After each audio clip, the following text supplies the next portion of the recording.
Hello guys. अभी अभी ये नम्मा यात्री का जो चैलेंज था हैकर पे वो ख़त्म हुआ है and it was a pretty interesting challenge. तो ये वीडियो उसकी डिस्कशन के बारे में है, ताकि नेक्स्ट टाइम जब ये चैलेंज आए, इनफैक्ट नेक्स्ट टाइम जब जस्ट पे या नम्मा यात्री का चैलेंज आए तो आप ज़्यादा अच्छे से प्रिपेयर्ड रहो। तो मैंने 2 बार जस्ट पे, मतलब एक बार जस्ट पे, एक बार नम्मा यात्री का चैलेंज दिया है and I realise one thing, that they love graphs. Okay. दोनों के दोनों टेस्ट में तीनों के तीनों क्वेश्चन ग्राफ्स पे बेस्ड थे। और इस बार नम्मा यात्री के का जो टेस्ट था, उसमें जो पहला क्वेश्चन था वो था बेस्ड ऑन ग्राफ्स। ऑब्वियसली मतलब all three questions were based on graph. जो पहला क्वेश्चन था वो था कनेक्टेड कंपोनेंट्स का, जिसमें कि क्वेश्चन की फ्रेमिंग इस तरह से थी कि एक बंदा है जो कि रिएक्ट जानता है let's say, और वो अपने दोस्तों को सिखाना चाहता है। ठीक है। तो मिनिमम कितने वो दोस्तों को सिखाएगा ताकि सारे के सारे दोस्त सीख लें। ठीक है। तो एक क्वेश्चन सीधा सीधी कनेक्टेड कंपोनेंट्स का है। बट यहाँ प्रॉब्लम बस ये आती है कि सोचना कि इसमें कनेक्टेड कंपोनेंट्स लगेगा। ठीक है। तो ये एक्चुअली है तो सिंपल, मैं ज़्यादा समझाना नहीं चाहता, बट अगर आप कोई भी डिसकनेक्टेड ग्राफ देखोगे, कोई भी ग्राफ देखोगे ना, इमेज, को इमेज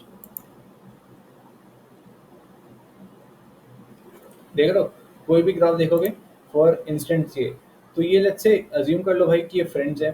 ठीक है। तो अगर तुमने इसको सिखाया है तो ये बाकी को सिखा देगा, इसको सिखाया है तो बाकी सबको सिखा देगा। तो ये था whole point of that question, जहाँ पर basically you had to find the number of, minimum number of people you need to teach for every one in the graph to know. ठीक है।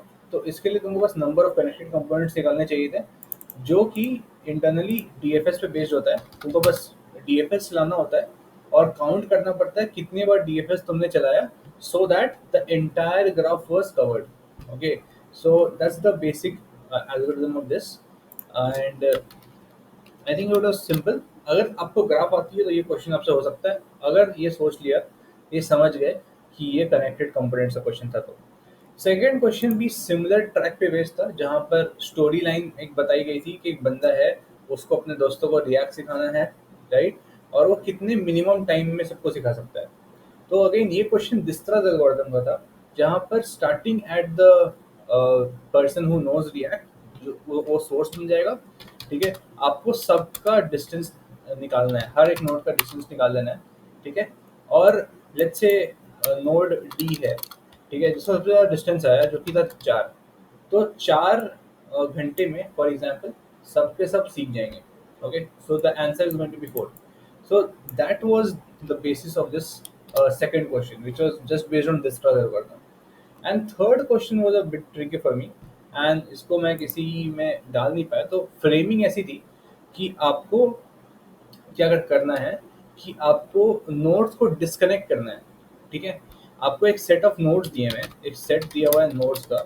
ठीक है। अ, अब इन आपको करना क्या है, आपको करना ये है कि मिनिमम नंबर ऑफ नोड्स निकालने हैं ताकि ये नोड्स डिस्कनेक्ट हो जाए। मिनिमम नंबर ऑफ एजेस निकालने हैं, मिनिमम नंबर ऑफ एजेस को हटाना है। ठीक है, को रिमूव करना है, एजेस को हटाना है, ताकि ये ए बी जितने भी ये सेट दिए हैं तुम्हारे पास, वो डिस्कनेक्ट हो जाए। तो क्वेश्चन की फ्रेमिंग थोड़ी अलग तरीके से ही थी कि भाई एक टीचर है, वो चाहता है कि जो भी बच्चे पैसे नहीं देते हैं उनको ना पढ़ाएं, बट उनके दोस्त है उनको पढ़ा सकते हैं। ठीक है। तो मिनिमम नंबर ऑफ फ्रेंडशिप्स क्या ब्रेक करनी पड़ेंगी, मतलब एजेस कितने ब्रेक करने पड़ेंगे, ताकि ये जितने भी डिफॉल्टर्स हैं जिन्होंने भी पैसा नहीं दिया, वो डिस्कनेक्ट हो जाए। ठीक है। तो ये थोड़ा सा मेरे को ट्रिकी क्वेश्चन लगा, बट जब मैंने इस पर सोचा तो सोल्यूशन एक्चुअली काफ़ी सिंपल था। ठीक है। तो करना क्या पड़ा मेरे को, the algorithm was actually very simple.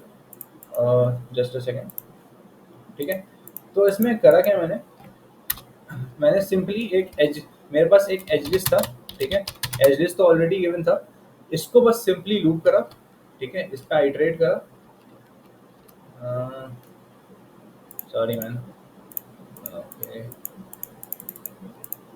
ठीक है, इस पे आइटरेट करा एंड जितने भी ऐसे पेयर्स थे, ठीक है, जिसमें सोर्स डेस्टिनेशन से दिया होता मेरे पास, जितना भी ऐसा पेयर था, जिसमें से इसमें से कोई एक, जिसमें मेरे को ऐसा कोई भी एक पेयर मिला जहाँ पर एक डिफ़ॉल्टर और एक नॉन डिफ़ॉल्टर का रिलेशन है, ठीक है? जहाँ पे एक डिफ़ॉल्टर और एक नॉन डिफ़ॉल्टर का रिलेशन है। इसको सिंपली एज लिस्ट से निकाल दो, ठीक है? और काउंट करते रहो कि कितने रिलेशन तुमने निकाले, और जितना तुम्हें ऐसे वाले रिलेशनशिप मिलेंगे जहाँ पे एक डिफ़ॉल्टर है और एक नॉन डिफ़ॉल्टर एज है, तुमको उसको काउंट कर लेना है और उसको रिटर्न कर देना है। That's it. For example A D है और ए बी है और ए बी है एंड सो ऑन, लाइक ऐसे एजेस हैं। तो तुम इसमें से कौन-कौन से निकालोगे? तुम ये दोनों निकाल लोगे, ठीक है? क्योंकि यहाँ पे एक डिफ़ॉल्टर है और एक नॉन डिफ़ॉल्टर है, ठीक है? तो तुम ये दोनों निकाल दोगे, इसको रहने दोगे, कोई फ़र्क नहीं पड़ता। तो इस तरीके से लाइक बेसिकली क्वेश्चन किया जा सकता था। ये क्वेश्चन फ्रेम थोड़ा कॉम्प्लिकेटेड किया गया था, बट इसका सॉल्यूशन बहुत सिंपल था। बस एक सिंपल लूप लगाना था और चीज़ों बस काउंट करना था कि ये कंडीशन किसमें सैटिस्फाई हो रहा है, ठीक है? और इस सब के सब जितने भी टेस्ट केसेस थे पास हो गए इससे, ठीक है? तो I am not sure, may be कोई और तरीका हो सकता है इसे सॉल्व करने का, बट मेरे को ये बेस्ट तरीका लगा और इससे सॉल्व हो गया। मेरे तीनों क्वेश्चन सॉल्व हो गए थे, सारे सारे test cases.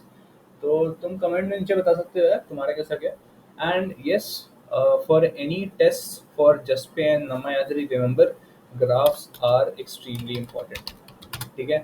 Graphs are extremely important. ये टेस्ट ओवरऑल मैं कहूँगा मीडियम था जिसको ग्राफ आता है उसके लिए, क्योंकि क्वेश्चन समझना मुश्किल था। अगर डायरेक्ट क्वेश्चन दे रहे तो काफ़ी ईजी है, बट क्वेश्चन समझना थोड़ा मुश्किल था, वर्ड प्ले बहुत ज़्यादा किया गया था।